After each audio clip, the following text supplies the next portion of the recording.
ഭാര്യയ്ക്ക് വേണ്ടി താടി പഠിച്ചാൽ, കൂട്ടുകാർക്ക് വേണ്ടി താടി പഠിച്ചാൽ, സമൂഹത്തിന് വേണ്ടി താടി പഠിച്ചാൽ സംഭവിക്കുന്ന എന്താണ്? നബി സല്ലല്ലാഹു അലൈഹി വസല്ലം തങ്ങളെ അവൻ പൂർണ്ണമായി അവഗണിച്ചിരിക്കുന്നു.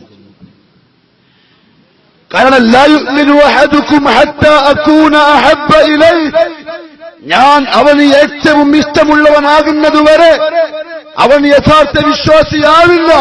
മിൻ വാലിദി, മാതാപിതാക്കളെക്കാൾ, വവലദി, മക്കളെക്കാൾ, വന്നാസി അജ്മഈൻ, മാലോകരേക്കാൾ എന്നെ സ്നേഹിക്കും വരെ മുഅ്മിനാവില്ല.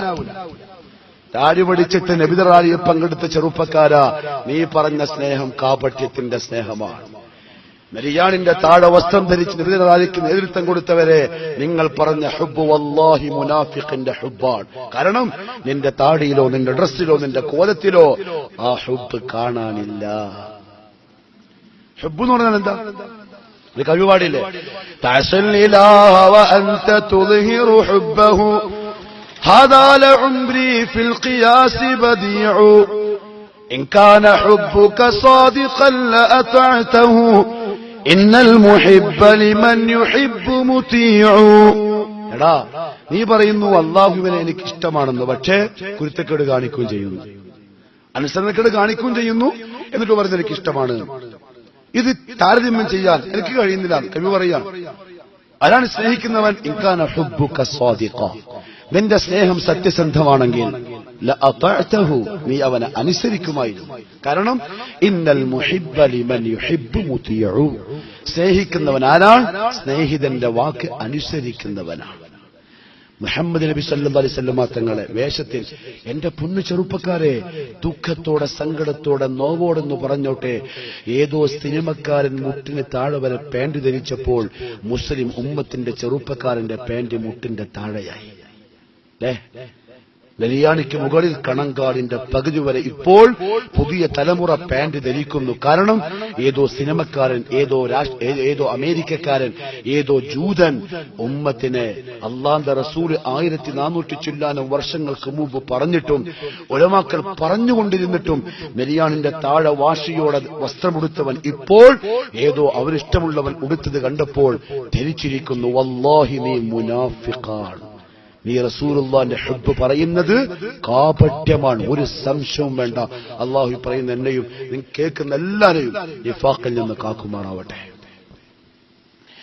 നിവിൻ പോളി താടി വെച്ചു മീശ ചുരുട്ടിയപ്പോൾ മുസ്ലിം ചെറുപ്പക്കാരന്റെ മുഖത്തും താടി വന്നു. മാതൃക നിനക്കാര്?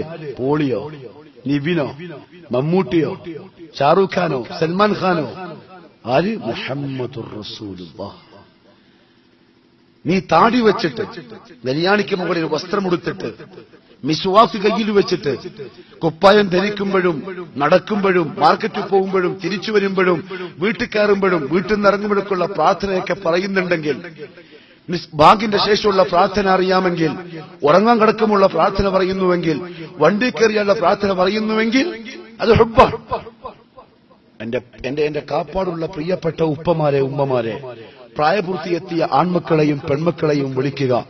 എന്നിട്ട് അവരോട് ചോദിക്കുക, മോനെ, നീ ഇഷ്ടപ്പെടുന്ന പ്രവാചകൻ നിനക്ക് കുപ്പായം ധരിക്കുമ്പോഴുള്ള പ്രാർത്ഥന പഠിപ്പിച്ചിട്ടുണ്ട്, ഒന്ന് പറ. നീ ഇന്നലെ രാത്രി വീട്ടിലേക്ക് വന്നിട്ടില്ലല്ലോ ഹൃദയത്തിന്റെ മുള കുഴിച്ചിടാൻ പോയിട്ട്, എങ്കിൽ നീ ആ പ്രാർത്ഥന ഒന്ന് പറ. അറിയില്ലെങ്കിൽ സമൂഹമേ, നേതൃത്വമേ, ഉലമാക്കളെ തല താഴ്ത്തണം ലജ്ജയോടെ. ഹുബ്ബെന്ന് പറഞ്ഞാൽ ഇത്തിബാഅ്, സുന്നത്തിനെ ഇത്തിബാഅ് ചെയ്യല. സുന്നത്തിനെ കളഞ്ഞിട്ട് കല്യാണം വന്നാൽ, സ്വന്തം മോളെ കല്യാണം വന്നാൽ ഇത്തിബാഅ് സുന്നയുണ്ടോ കല്യാണത്തിന്? സർവ്വജൂതായിസമില്ലേ, സർവ്വ വേണ്ടാധീനങ്ങളുമില്ലേ? എന്നിട്ട് പിറ്റേന്ന് നബിദിനത്തിന്റെ കൊടിവെക്കാൻ പ്രസിഡന്റ് വരികയും ചെയ്യും. എന്ത് ഹുബ്ബ്? ഹുബ്ബ് ഇത്തിബാഇലാണ്.